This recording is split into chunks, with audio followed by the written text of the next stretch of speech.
Hey guys, welcome to the next live stream.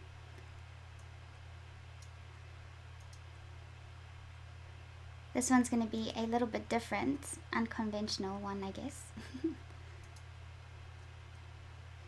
Hey Val. So I may just wait a few minutes. Okay, there's a few of you. Okay, hey guys, it's so nice to see you guys on here. Today's video is a little bit different. Sorry, I can hear my dogs just outside the door. They want to come say hello. They're not used to me closing the door on them, the poor things. So I want to talk a little bit about the miniatures that I've been painting and sort of other hobbies that we've been getting into.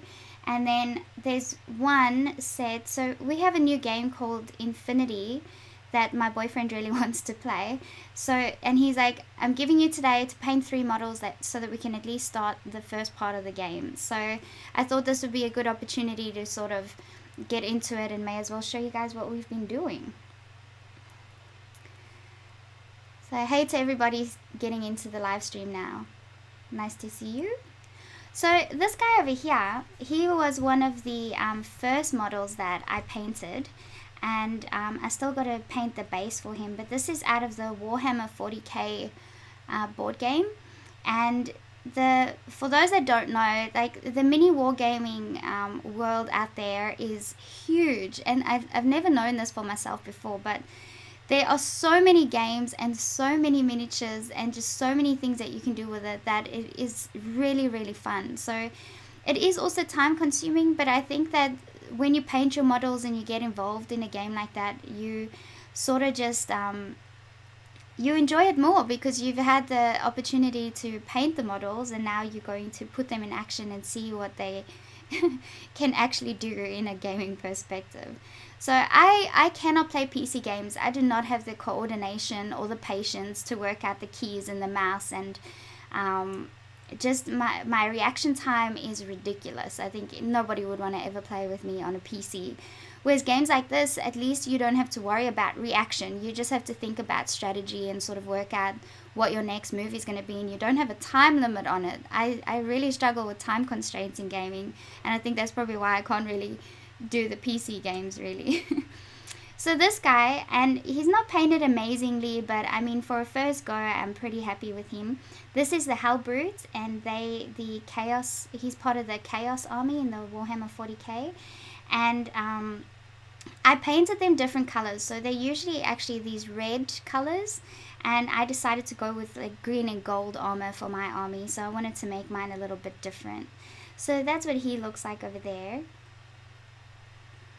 And then he's got this hand, and it's got, I don't know, I tried to make it look like it was really pink inside and bloody.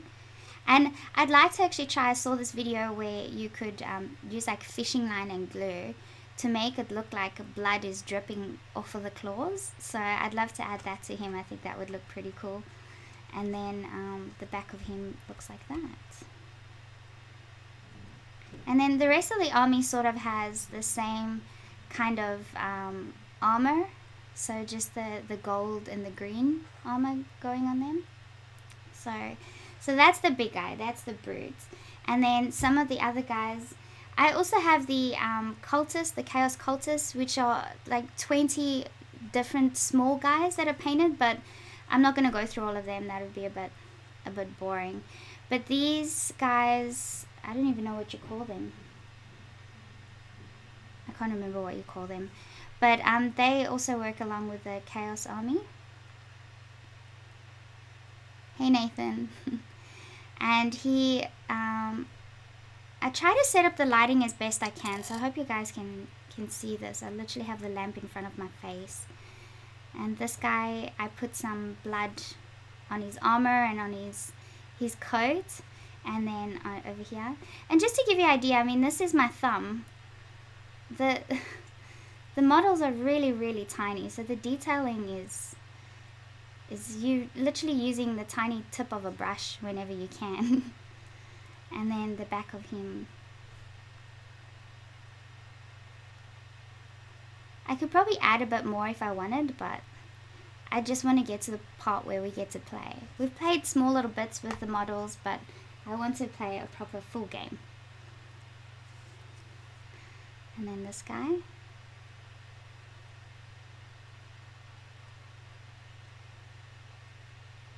It's really, there's so many shadows, it really is hard for you guys to really see all the painted bits.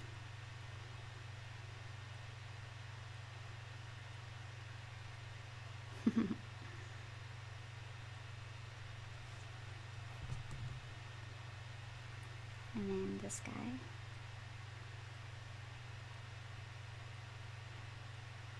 It's probably slack that I don't know their names right now, but I'm sure the more we play, the more we'll get familiar with the group names and the individual names and stuff. But yeah, there's a couple of them. I'm not going to go through every one. There's a smaller group, the Infinity group, and that's going to be the models, part of the models that I'm going to paint now. So I painted a little bit of one of the girls in the Infinity group yesterday, so this is just the base colors. But look how much smaller she is than these ones, so it's really, really tiny. But I'm going to keep painting her now, and then you guys can sort of see how it works. And I'm no expert by any means, so please don't, if I'm gonna make mistakes and it's not gonna look amazing like some of the other artists are able to do, but I'll try my best. Okay, so on her face, and I'll try and work as close as I can.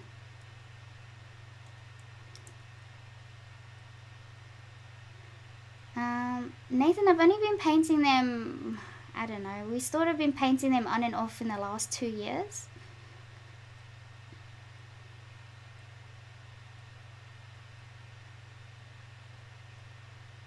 Hey Margine, is that how you pronounce it? I am live streaming now.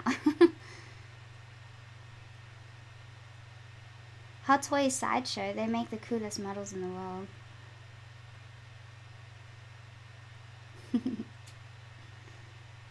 Okay, cool. So I'm gonna paint this one a little bit, and I want to put a wash on the face so that you guys can see sort of the definition on the face. And then right now it's just the base colors before I start adding any detailing. So the paints that I use, we use the Citadel paints, and then we use the Visagie, I think they're called, game color paints. They actually airbrush paints, these ones.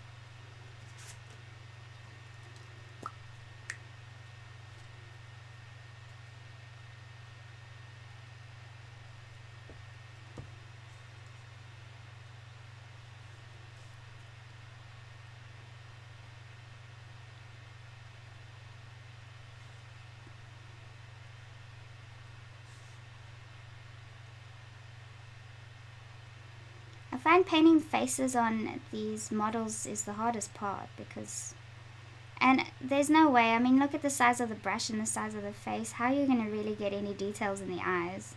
But you know, some people get it right, they actually do it.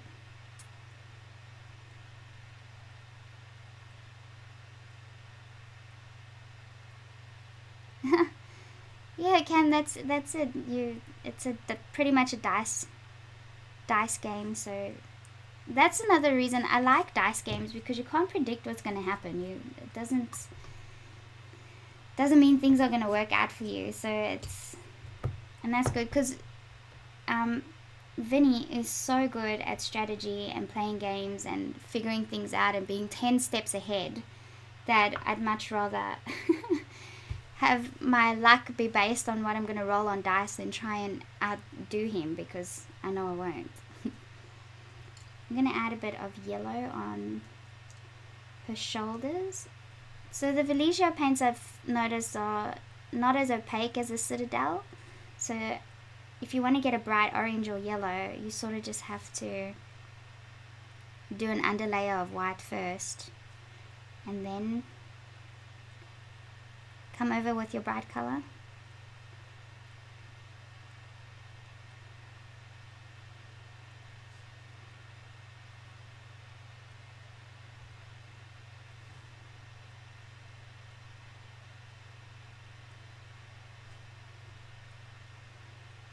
have to cut my nails. They're getting in the way.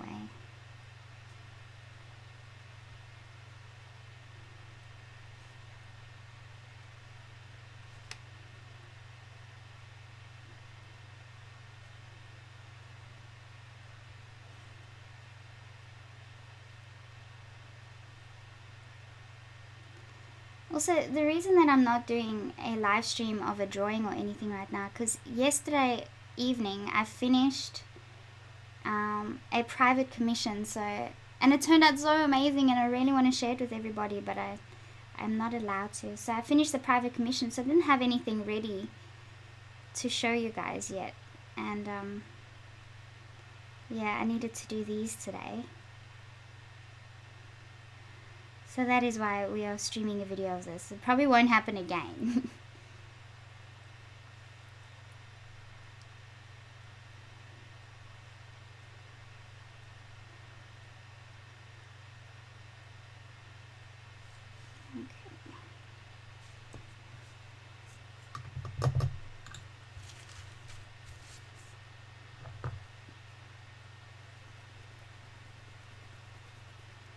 So now I'm going to paint the gun.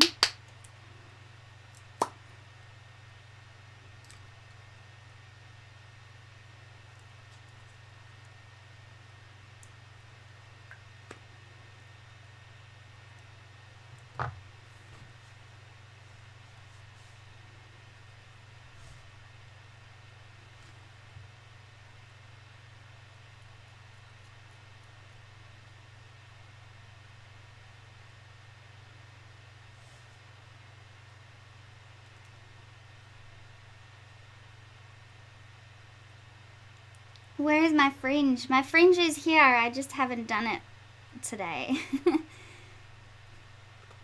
It's sort of hidden with the rest of my hair.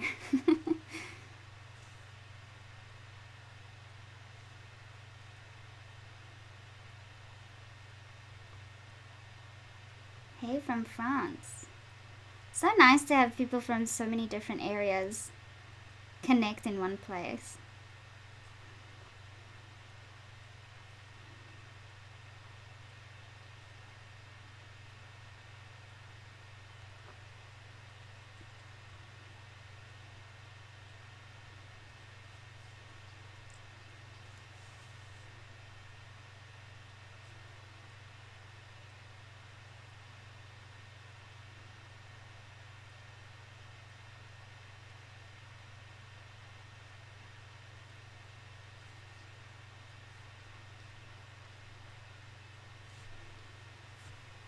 This lighting really isn't that great, is it? It's like I need a torch on my forehead.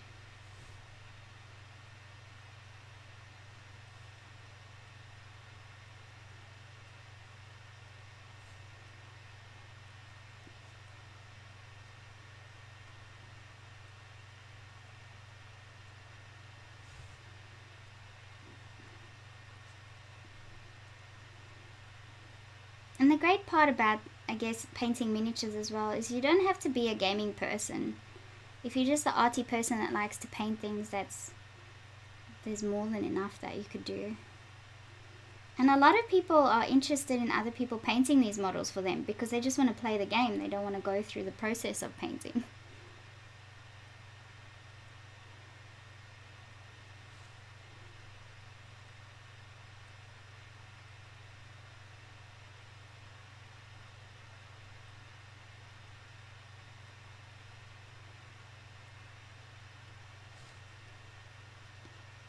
Hey Lynn, something different today.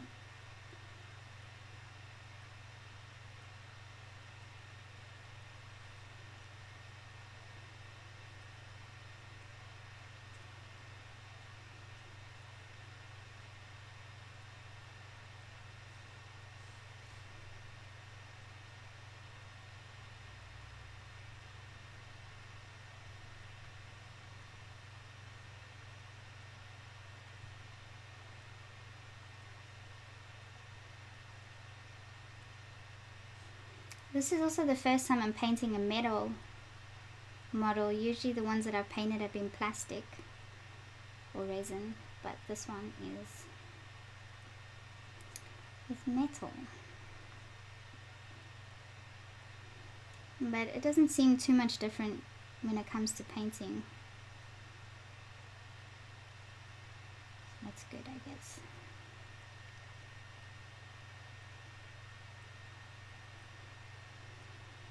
What is my favorite part about creating art? The process or the finished product?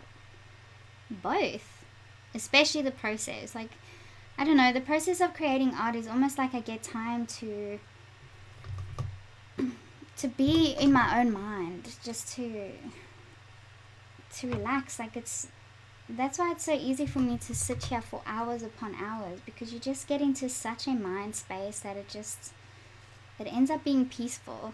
I like the peace about it. And then you're creating and you're doing something you're putting something on a blank piece of paper. It's exciting to see the process and the result, and to compare through how you've progressed over time. There's a lot of aspects that make it good. I got a spot on her boob.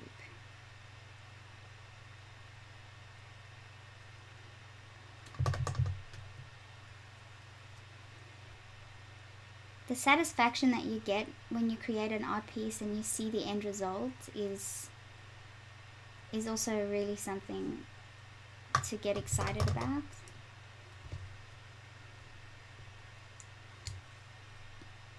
Because you've accomplished something. Okay, so her backpack. Now these guys are actually supposed to be orange, but the orange that I have is a horrible color. It's just not bright enough. So the backpack, I think, I will make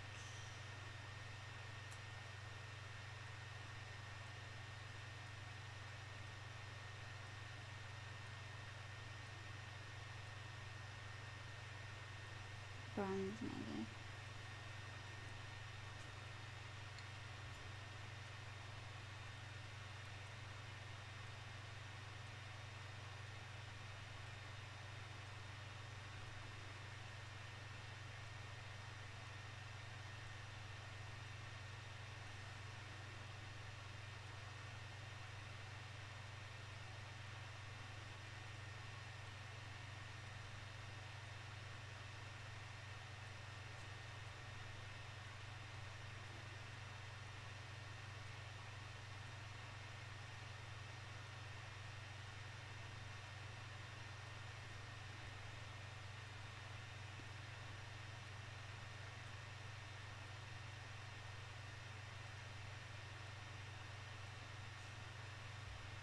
So I'm just putting white as an underlayer so that when I add the color over the top, the yellow, it will just pop out.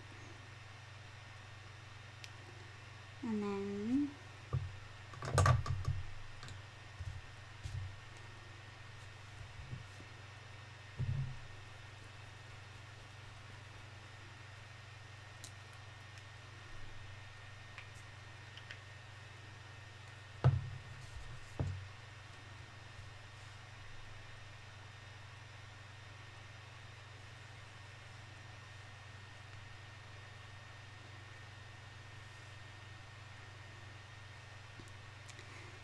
Christy says painting teeny tiny areas on those figures must really help train your eyes to notice details more clearly.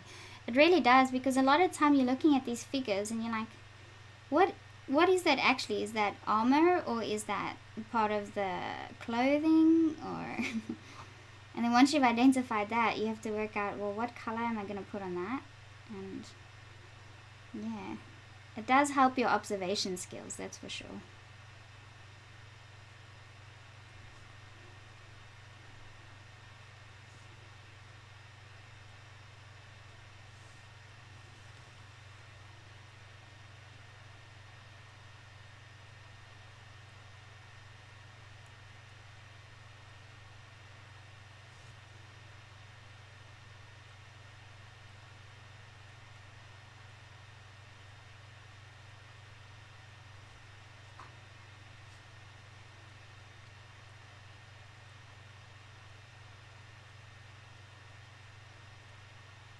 the worst is when you have a day like sometimes I have too much caffeine or something like that, and then you end up being a little bit shaky, and then it's impossible to paint when you're shaky.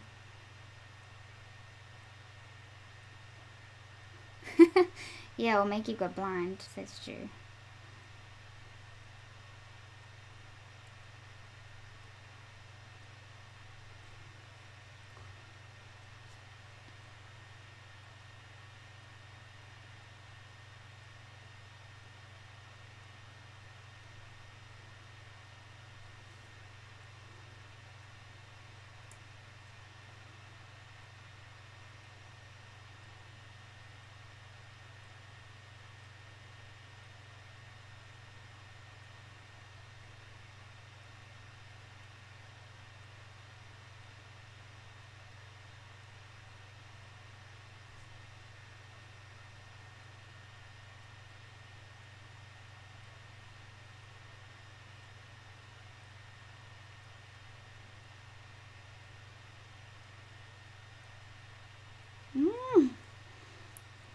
When you try and get such tiny details, you really have to anchor yourself, because then it is easy to just start getting wobbly.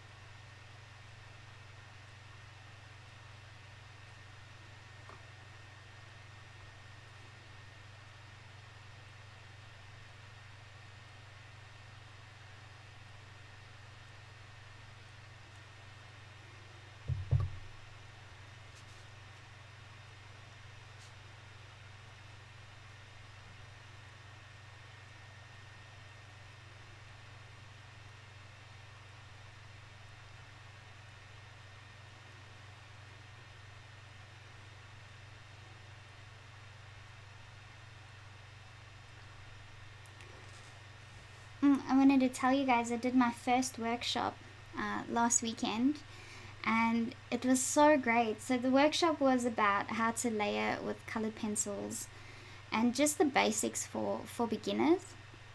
And some of you already know this, but 6 months ago we moved to this town, and it's a small town. The population is 12,000, and anyways, I didn't expect the artist sort of vibe and interest here to be as crazy as what it is. Like, there's so many people that are creative and want to really learn how to be creative, and so I didn't expect workshops or anything to go crazy or anything like that. And the first time I went to go visit the Leeton Art Society, they looked at my work and asked me if I would do a workshop. So I didn't really consider too much about it until that time, and then I was like, well, yeah, I'd love to try, see how it go. I felt like I would be okay because of the sort of tutorial experience I have online. And then I did the workshop, and I got 18 people attend, and I had to say no to about 6 people, I think, extra 6 people, and I said, you're gonna have to come to the next one, because I initially wanted a class of 12, and then it ended up being 18, which is so much. So I really had to think about well, that got me really happy because the interest is there.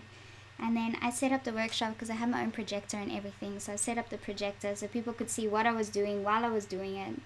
And it ended up being such a success. So I was really, really excited about all of that. So yeah, and I got my next one booked in for the 17th of June.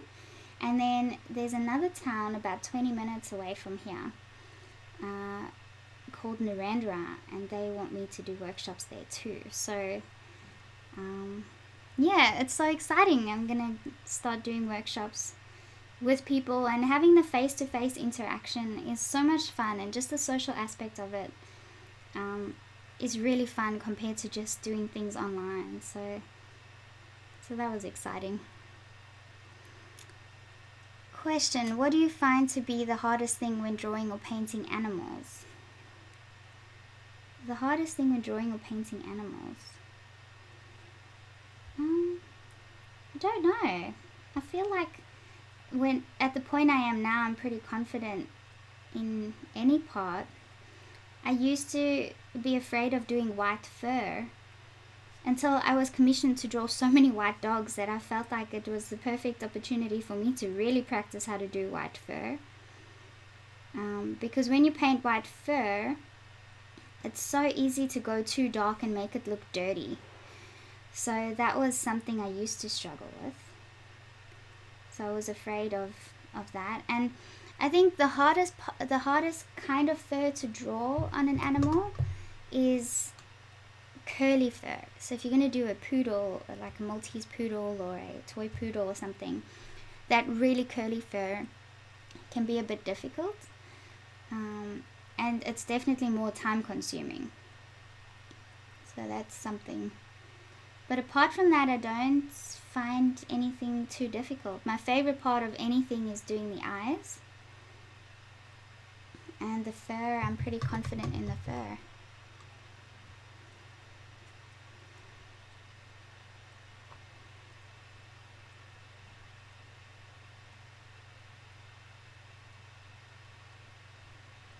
And also something that would have been difficult in the beginning is getting fur to look like fur and not just to look like stripes, like stripy textures. And then that's just where you have to learn that everything doesn't go in the same direction. So even though you're drawing straight fur, each piece of fur isn't going to be going in the same direction. So just getting the look to change from a very much a drawing look to a semi-realistic look can be challenging.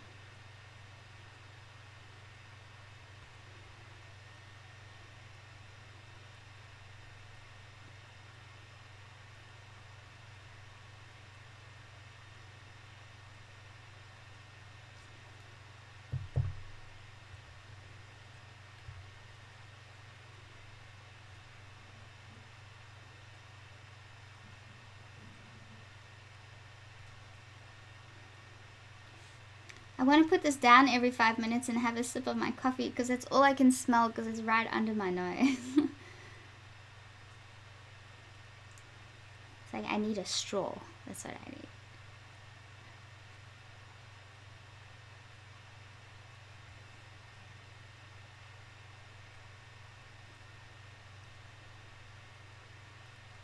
Okay, so that's the base colors pretty much done on her. Now I can start adding detail. Actually, her bootstraps can also be this color.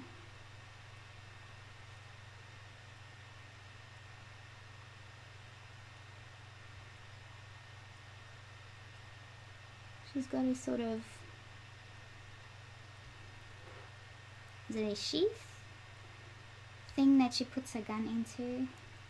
See, those are things you really have to observe. Sorry if this is screwing with your eyes. The gun holster, that's what it is. I think a sheath is for a sword or a dagger.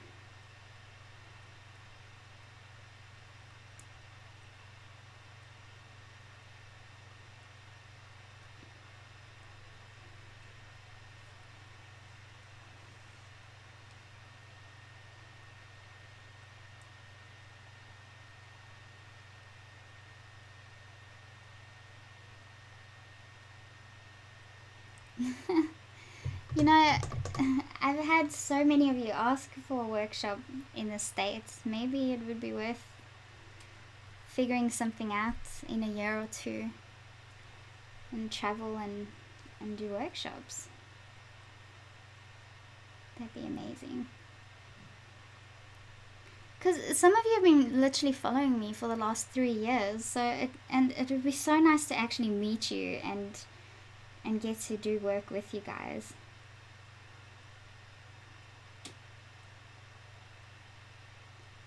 But that's not to say it won't happen. Time will tell. Hello to Brazil.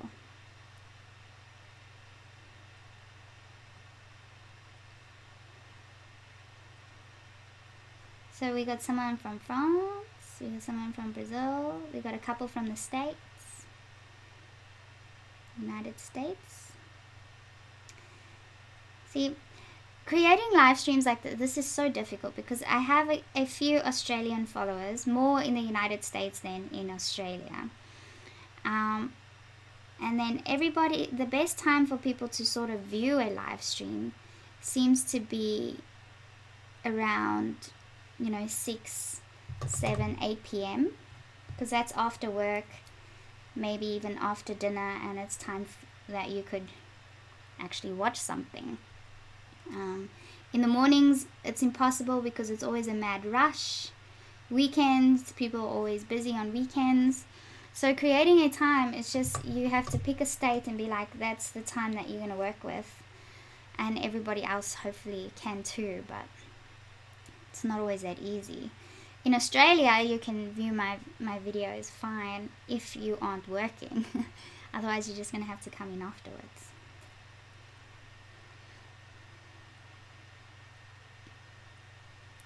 I have never been to the United States, no.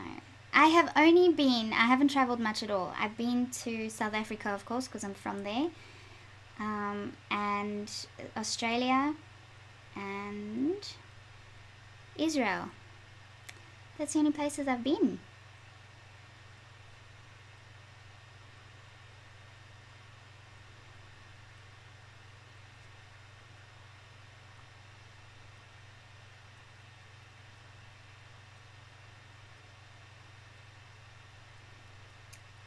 Okay, now before I can add any highlights, I need to add a wash. I don't know what wash I'm going to put over the yellow. Maybe the sepia.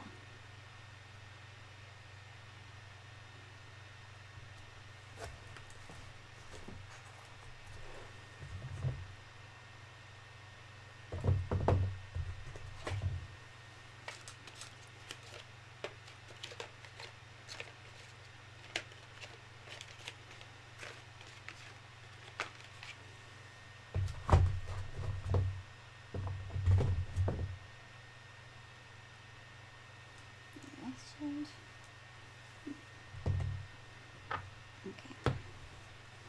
I'm going to use this sepia wash for everything, except for the weapons, which I'll use a grey sort of wash, Nuln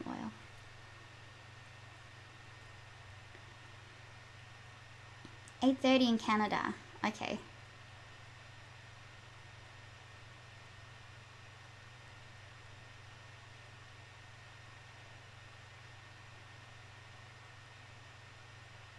Hey Kondo, patrons do have access to the color pencil course. Well, you get a coupon. You get a discount on the course, but you don't get that for free.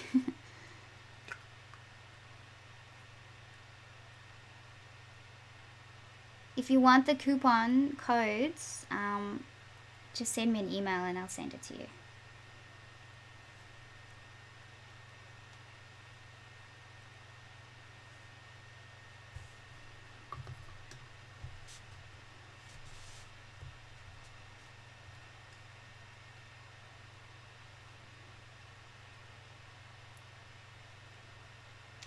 Oh yeah, Val, you'd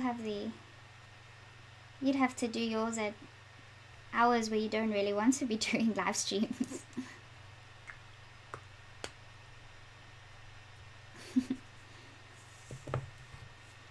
Okay.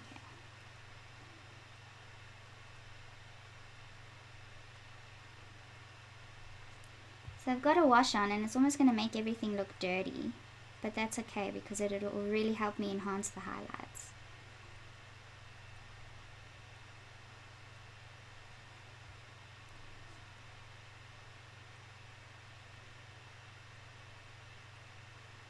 Now I can't carry on with it until it dries.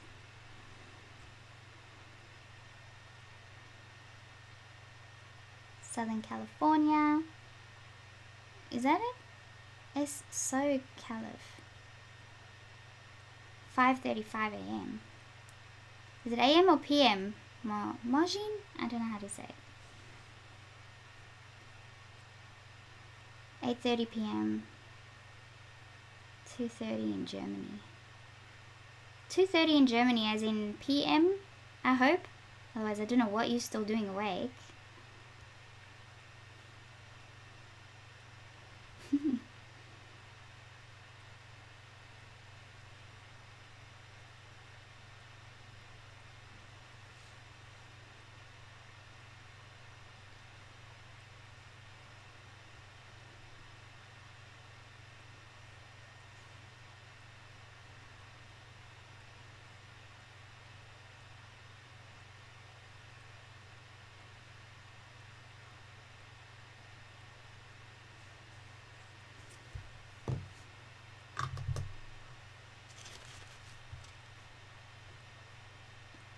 PM.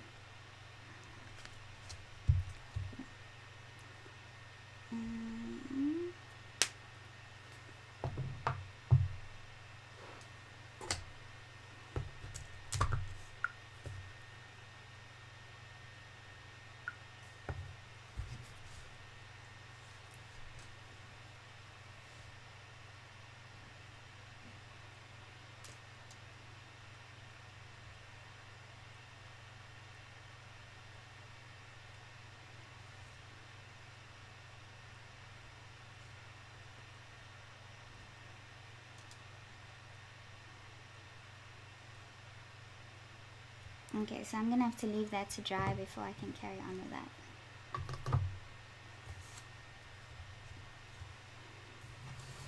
So I may just start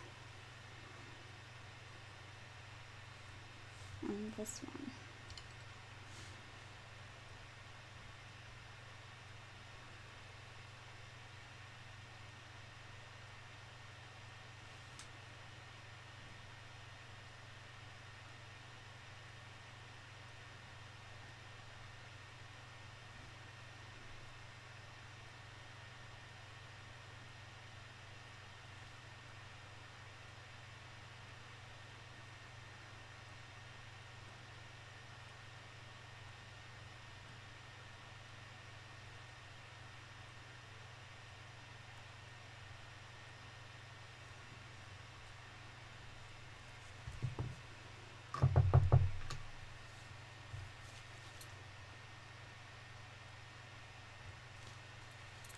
$5:30 in Washington.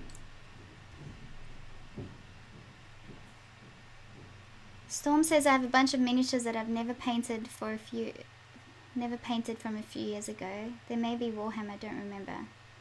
Yeah, maybe you should dig them out. That'd be great. Have a look and see. And once you get started, you don't want to stop. So I think I'm gonna make his hair blue, but I'm first having some.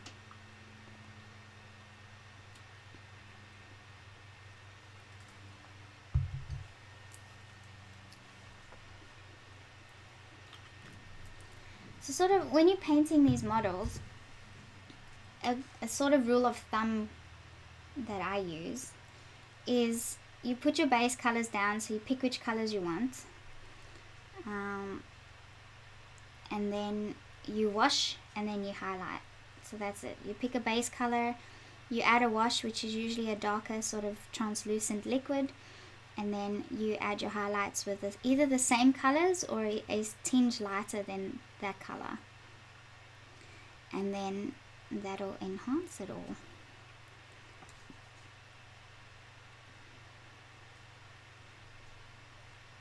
Because when you look at the tutorials, it could be overwhelming because you're like, they're doing a base and then a wash and then a layer and then they're adding more layers, and it just becomes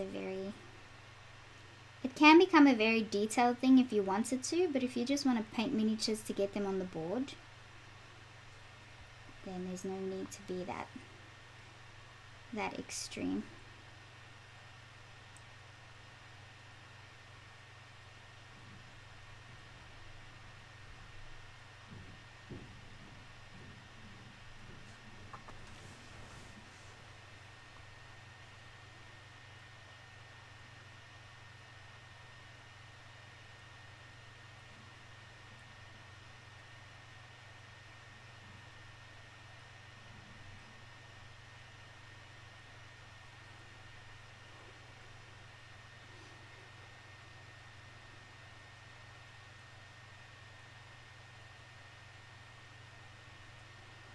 Yeah, Val, you guys are a day behind me. So it's right now, it's Friday here in Australia, and it's the 12th. Friday the 12th. Yeah, you guys are like almost 15, 16 hours behind, depending on where you are in the States.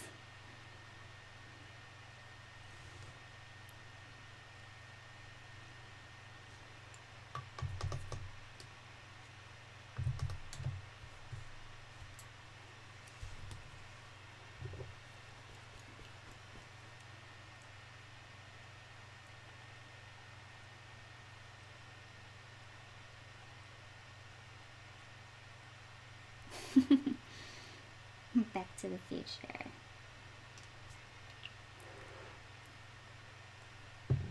Isn't it weird? We're already time traveling. To think we're in the same time, but I'm a day ahead of you. It's weird.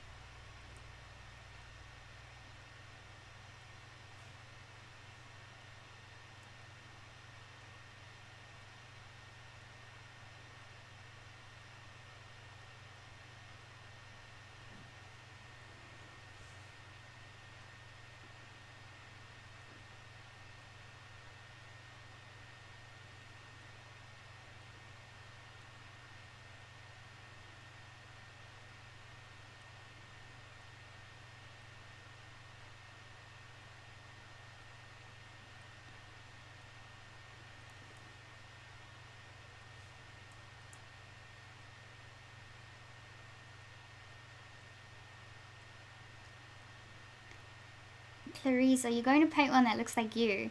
What, a miniature that looks like me? That'd be awesome if I could find a miniature that looks like me. Then yes, I'd totally paint it. And Christy says it looks relaxing. It does. I'm sort of trying to remind myself to say something, because I'm getting those quiet patches where I just sort of, you just get so involved in what you're doing and then you just get quiet.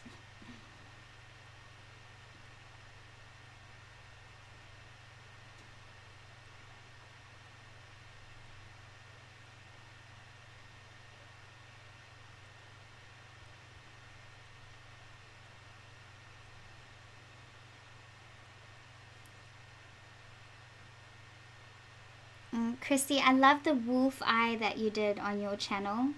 That was amazing.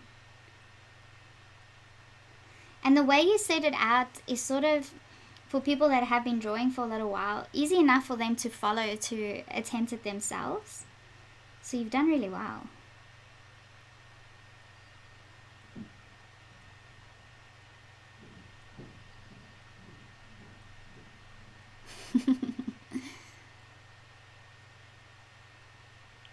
Hey Jared. Jared's from Kid Slams Arts. He's got a lot of awesome tutorials on his channel. I just said, I have a friend who makes these and he gave me some to feature and paint. Happy Future Day to you. Thanks, Jared. Yeah, these are so cool to paint, aren't they, Jared? Like, that's... Do you have any on your channel that you've painted? Oh, painting stones, that'd be nice. Find some nice ones. I've seen someone, they paint stones and they make it look three-dimensional. Like whatever they're painting on there looks like it's sitting on there. It's crazy.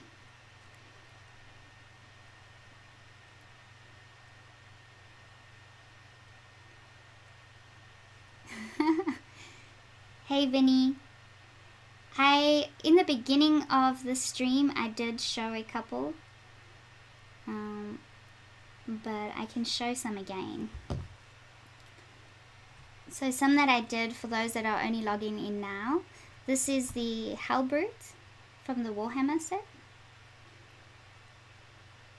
And I decided to give my army the green and gold armor. They're usually a red sort of armor.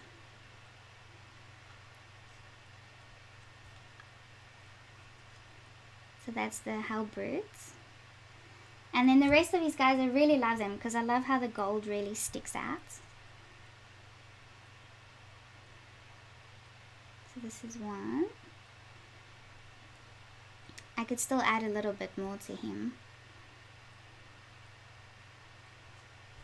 And then, oops. This guy looks pretty cool.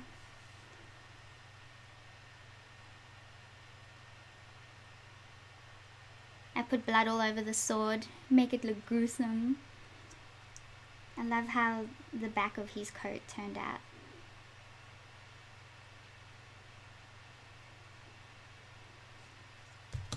And this guy, same thing. Made it look like he pierced someone with this thing on his head. I don't know what to call it. His helmet, sword helmet.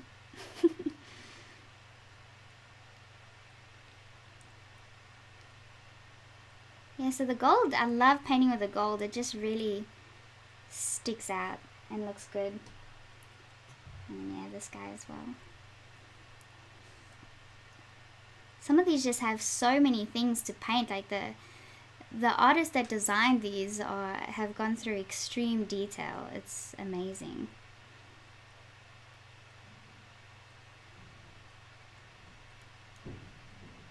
But yeah, when you're painting them, they look bad for a long time before they start looking any good.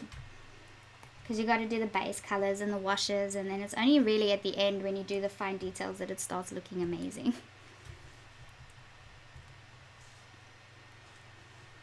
Thanks, guys.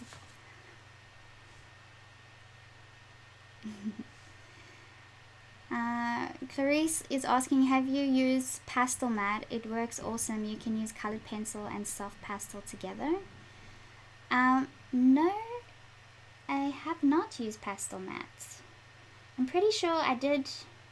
No, I bought UArt pastel paper, which is very cardboard like, so I don't know if that is what you mean by pastel mat, or is it actually called pastel mat? But I have yet to use it.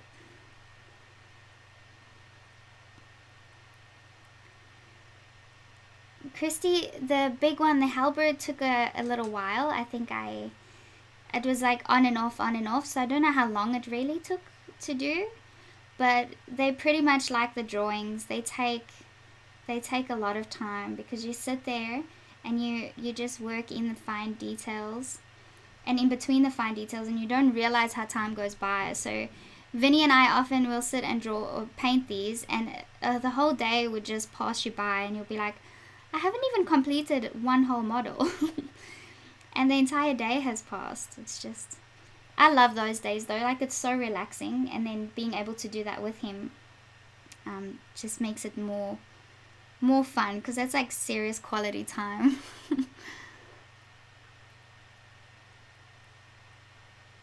Your son used to put nail polish on his RV, Oh, Lynn, did you not buy him any paints? That would work too though. That was smart. That was very smart of him.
Hey Jared, no, we use the Citadel paints, these ones.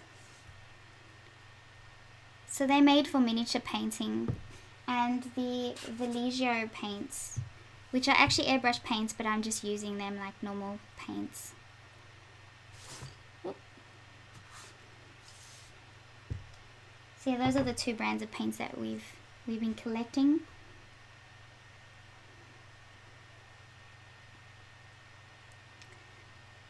Clarice says it's called Clarice Fontaine Pastel. They'll send a piece if you ask.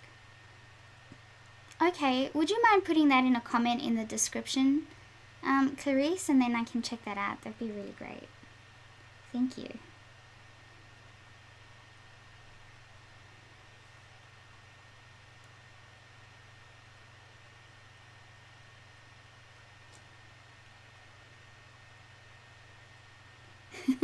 I know these paintbrushes are amazing. Sometimes I do a drawing and I'm like, maybe I could fix up the white by using the really tiny fine liner brush and then paint the little white strips in. Which you can. And I think I've seen on other channels that I think you pronounce it gouache paint, which is a very opaque white paint, is great to use to add like touch up highlights and stuff to your drawings. Or I just use the paint markers, the Uniposco ones, which are my favorite, but that's another way of doing it.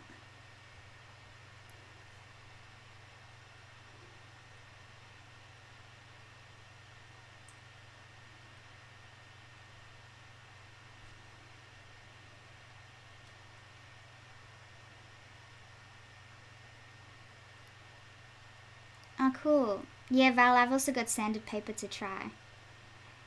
I want to try using my pan pastels and my pencils together on the sanded paper. I know it's going to eat through my pencils, but there's an artist, she's called Bukai, and she's from Switzerland, I think. And holy moly, her portraits are fantastic. And she uses sanded papers and stuff, and she likes using pan pastels and mixing them up with her wax and oil-based pencils as well. She doesn't use solvents or anything like that, but she doesn't have to. And wow, her work's amazing. So I thought I'd also give the materials that she uses a try and see how they work together. But I'd love to do a portrait as well, because you can just get such nice skin tones and like smooth blending of the skin with the pan pastels.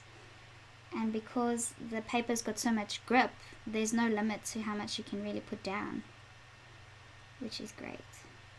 Okay, so this guy, his arm is exposed. Okay.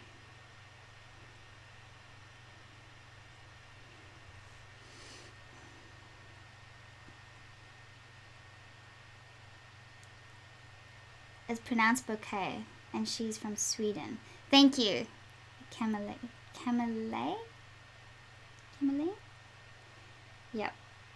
Yeah, she's amazing, isn't she? Her work's just out of this world.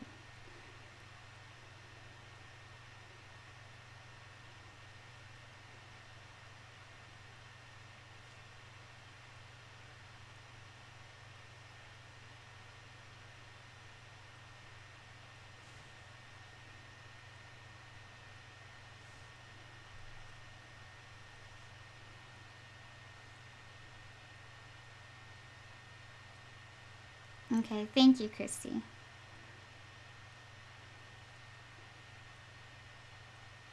Yeah, she's very talented.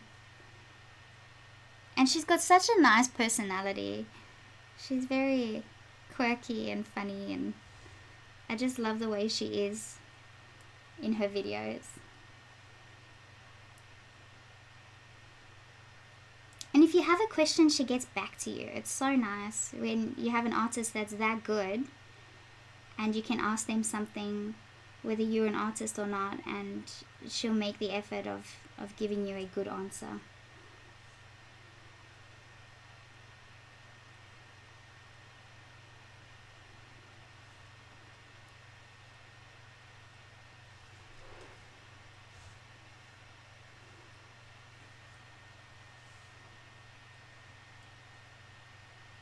Yeah, and the things she adds to her portraits are beautiful.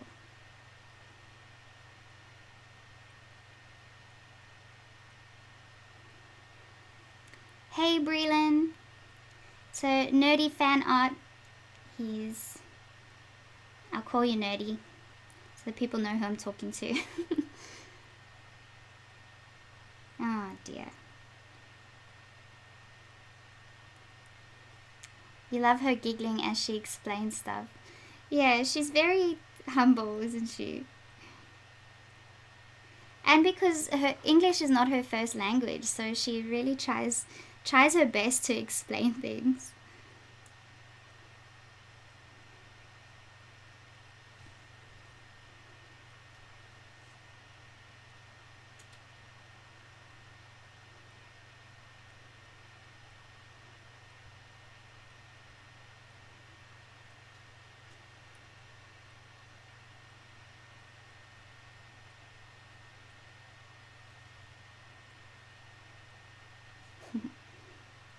Thanks, Brie. Thanks, Nerdy. Sorry.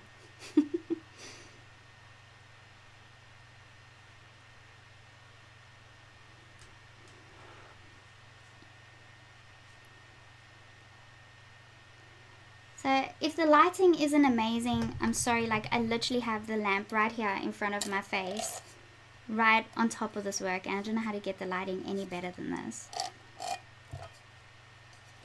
But this is not really a video I'll be doing again. This is just today's stream is a bit different.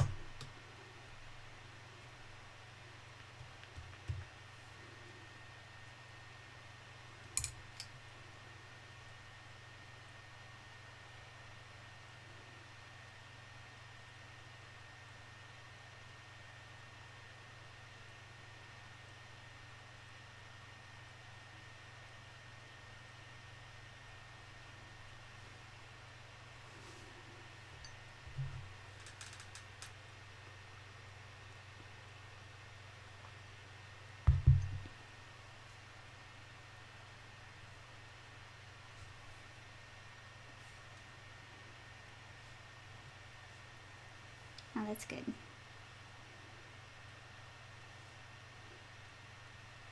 I need to cut my nails next time I do, if I do something like this, because my nail just keeps getting in the way.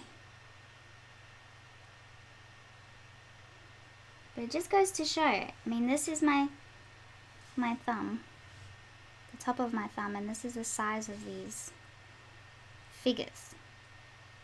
They're tiny.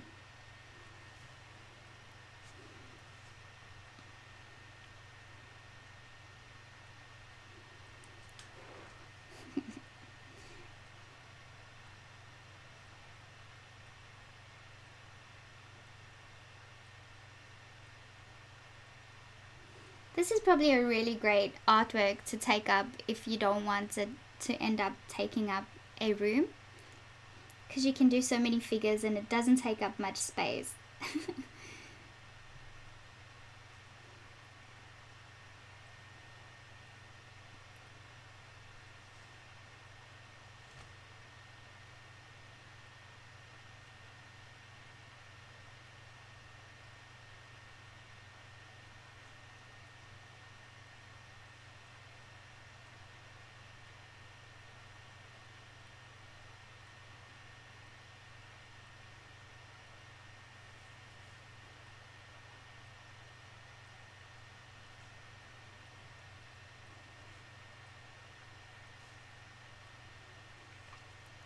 No, you don't have to seal them when you finish them. You do have to put a primer before the time though, so you have to prime them before you put any other colors on them, and that will prevent any chipping of the paint or anything over time.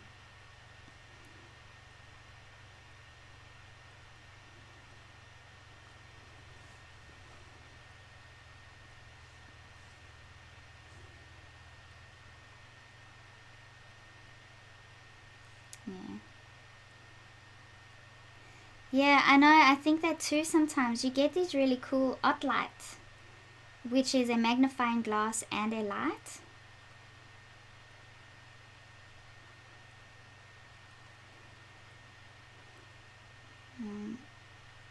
and that would help a lot.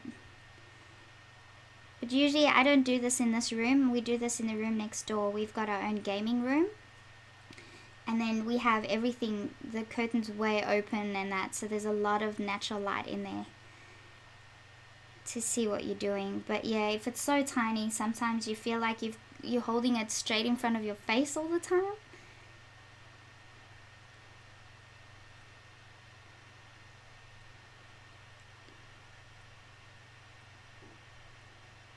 Okay, I'm just checking to see where else I need to add this color.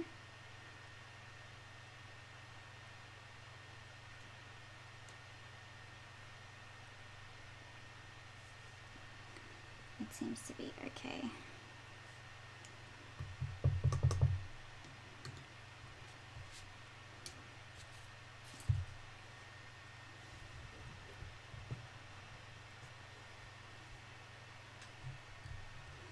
Therese is asking if I've used charcoal before.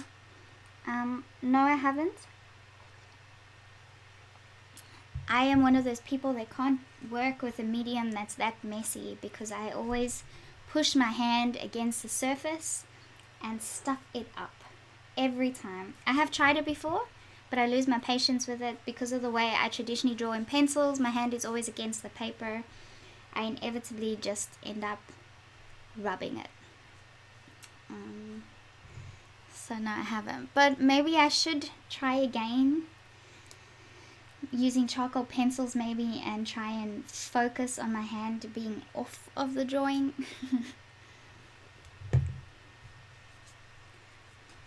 But yeah, it's sort of like the pastels, I guess. When I use pan pastels, I just make a point of working from left to right, and then I seal it with fixative before I add more layers. Maybe I just need to sort of work at the same thing with charcoal. I don't know how charcoal works with fixative though. Is it the same sort of concept?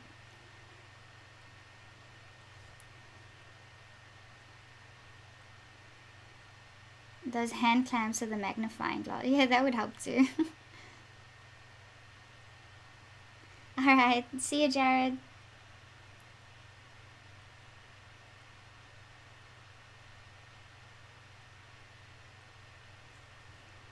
Okay, so now I'm adding the white to the armor bits that I'm going to make yellow.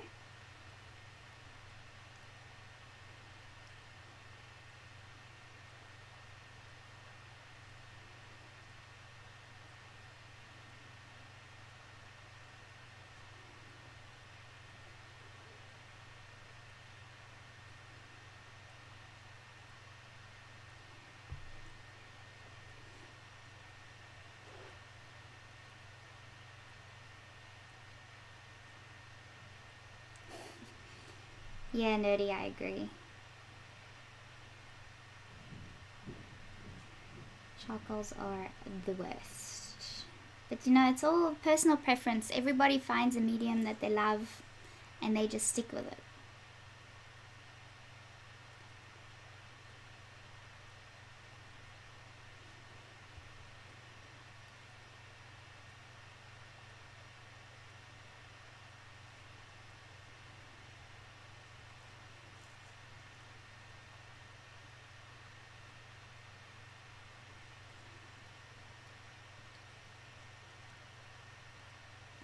Okay, so workable fixative in between layers of charcoal. Well, I've got a portrait commission coming up, which they want in black and white. I wonder if I should risk using graphite and charcoal together, or how would charcoal work with pan pastels? Would it be the same sort of concept?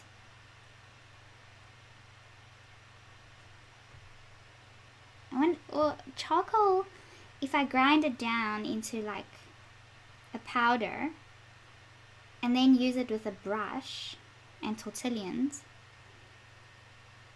I wonder how that would go.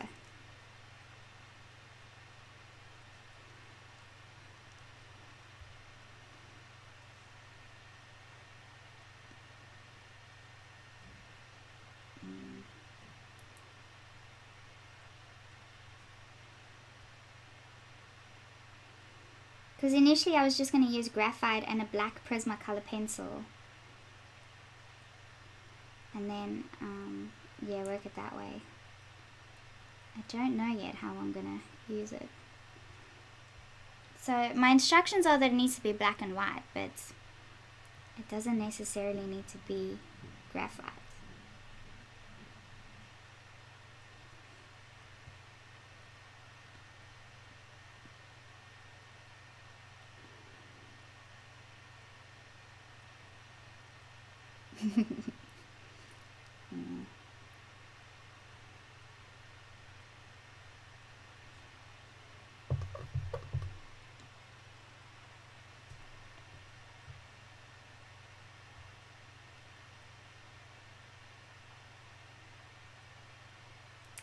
Okay, yep, that makes sense, Val.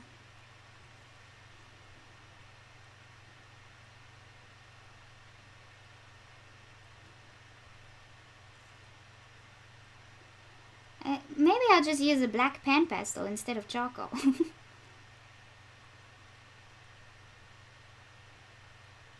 Maybe do everything in pan pastels and then spray with a workable fixative and then do detailing with my black pencils. Actually, that's what I'm going to do. That just sounds perfect.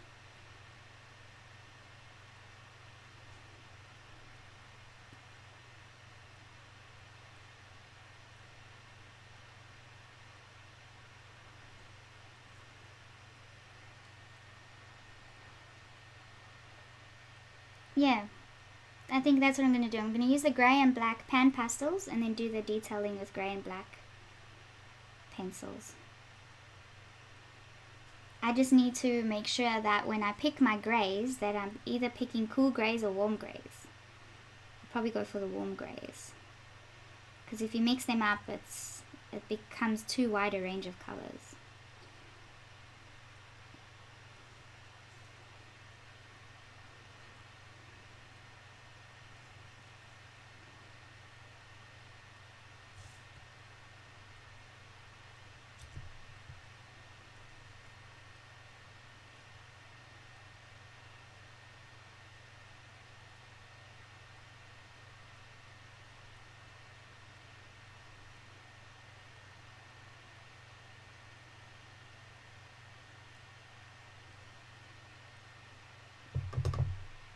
I know this portrait one that I'm doing is just a A4 size, just a 8 by 10 inch one. So that one I'm gonna hopefully get done in one day.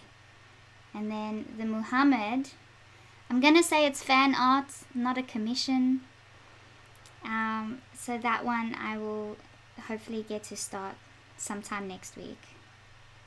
And yeah, that one's gonna be huge, and that one I'm gonna do strictly with the airbrush.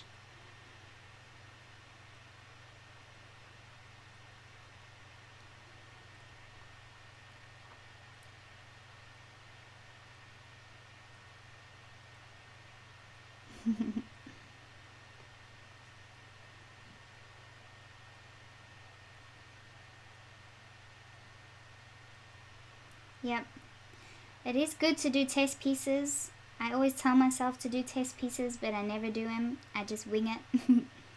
And 90% of the time it's fine. It works out great. So, and if it doesn't, I just start over again. But that's only because I'm at the point where I'm pretty confident in using the art materials. But if you're not at that point, then make sure you do test things.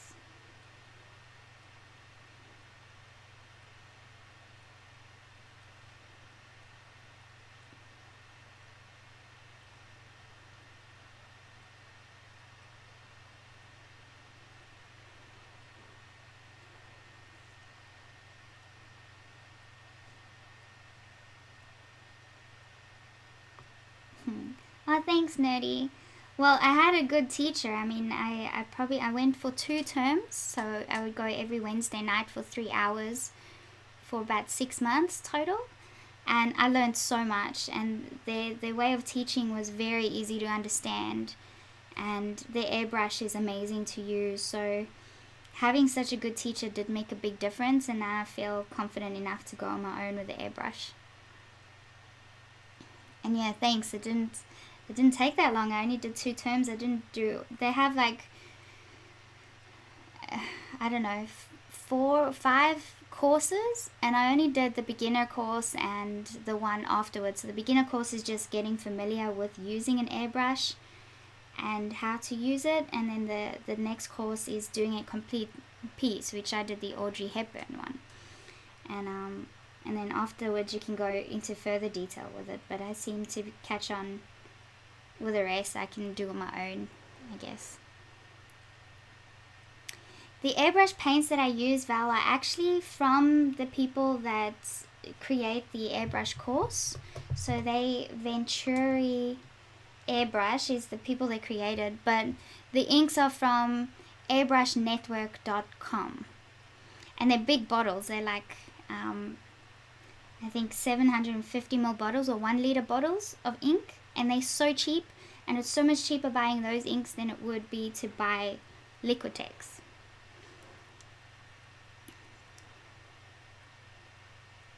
Wow, 20 years. Yeah, maybe you should consider getting those big bottles, because I literally bought every single color that they have available in the translucent inks and the opaque inks, and it didn't cost me an utmost fortune like it would if I tried to do that with a Liquitex.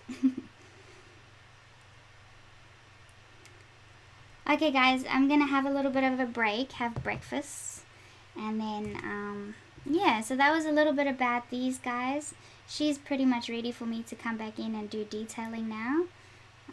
So these are the sort of colors that I'll be using for this set, and yeah, we'll see how that goes. I'll put a little picture up, I guess, on Facebook when I get them done, just with what I managed to complete today. And then thanks for everybody else who joined the live stream. I know it was different. Next time will probably be the Muhammad, airbrushing the Muhammad. You'll get to see me do some of that. Maybe. We'll see what I'm up to on the time. And then, yeah, so maybe next Friday or the Friday afterwards I'll do a live stream, but I'll let you guys know for sure. And then on the 25th of May, I'm doing a whole day's live stream where for patrons, they will get to see me do a drawing live from start to finish in one stream. So it could be anything from 3 to 5 to 6 hours. There'll obviously be breaks in between, but whoever's joining in that stream can go ahead and do it with me, do the drawing with me, or they can ask me any questions. So this is just for patrons, so that they can attempt to do things with me, or yeah, just have, I guess, a little more of a personalized session.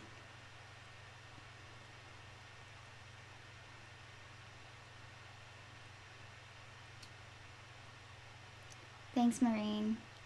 Thanks, guys. So I will see you next time. Bye.